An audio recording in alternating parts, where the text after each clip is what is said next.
Hey everybody, and welcome to my review of Erica. And yeah, I'm excited to talk about this one actually because I didn't know anything about it going in. This is a very interesting game to talk about because for one, haven't played a lot of FMV games, so this was a very different experience. But it's something that I kind of have been wanting to try out. This is a mystery thriller type story. I don't want to talk too much about it because I don't want to ruin the story if you don't know anything about it. But it does get very intense, very, very creepy, and it was a lot of fun. So one of the first things you have to talk about with this game is that as soon as you start it up, there's this app that it tells you to download to kind of act as like the controller of the game. And I mean, I didn't know what that meant or what that was going to entail, but I was willing to give that a shot too. So I downloaded the app, I did try it out, and I have to say I did drop the app. Like I just gave up on it because of this one part where I couldn't really figure out how to use it and use the controller instead, and they both kind of work the same way.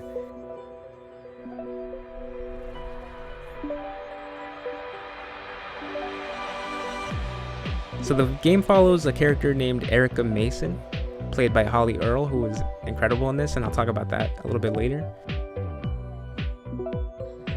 Immediately, I gotta say, the first thing that pops out was the production value of the game. It was clearly made to be like a full Hollywood type movie that you just happen to get the chance to be like immersed in, and just everything about that production of the movie itself.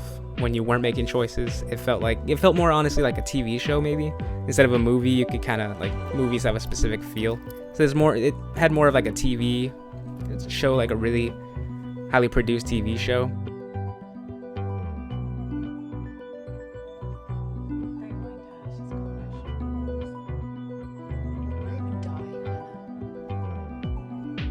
And then also a big plus of this game, maybe my favorite part, was just the story aspect of it. The story was really, really told well. Like, you cared about the characters too. That was a big part of it.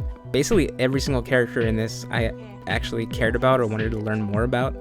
And that's why it's almost like a shame that this was just a 1.5 hour experience. One of the best negatives you can have is where you wish there was more of it. So that's what I would say, really stuck with me the most, was that I wanted so much more out of this story, out of this world. And yeah, that's a good negative to have, I guess.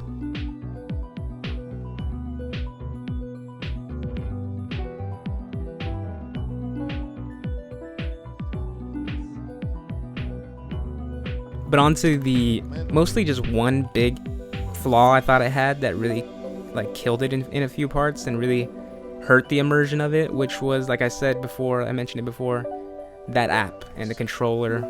Basically also when you had to just make decisions, and more than that, when you had to do the little things like flip pages of a book, or when there was this one part where I got stuck on for like 10 to 15 minutes where you had to go back and forth when she was drawing this picture. I don't know if it was some kind of problem with the game or if I was just doing something wrong. That's when I had to give up on the app actually. I moved to the controller because it just wasn't working. I was trying to do everything I could possibly think of, and I was just stuck in this part of the game and couldn't get by, so I had to go to the controller, and it worked there. So maybe I was doing something wrong on the app, or the app wasn't just connecting with the game for that point. I don't know. So in general with that, the entire game, I felt like the few times you did have to make a decision and the few times you had to move to where you wanted it to look or where you wanted the character to go, things like that, I don't know how any other way they could have done it, but it did take away from the immersion of it, just because it's kind of weird when you have like a full production regular movie going on and then it just cuts, it just stops.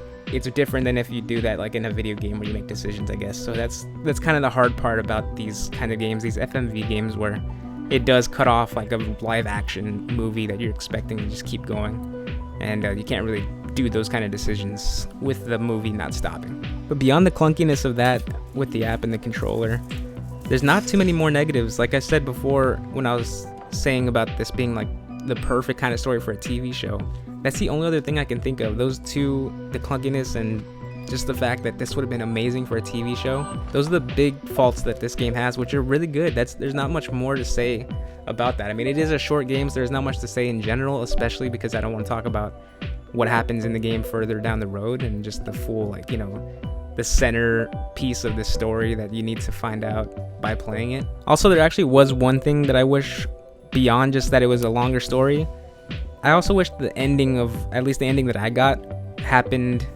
in a more satisfying way. Because it happened very fast. It didn't feel like I got the closure that I really wanted. It just kind of, oh, that's the ending and it's over. Yeah, that was a little bit disappointing.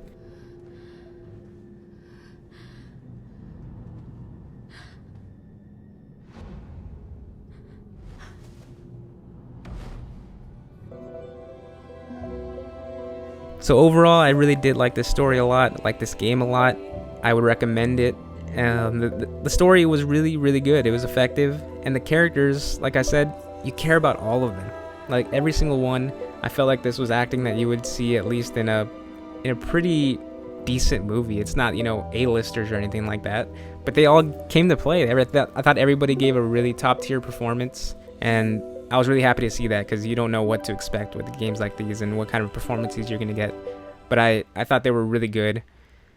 And I'm overall just really happy with this game. And yeah, thank you for watching, and I hope you all have a great day.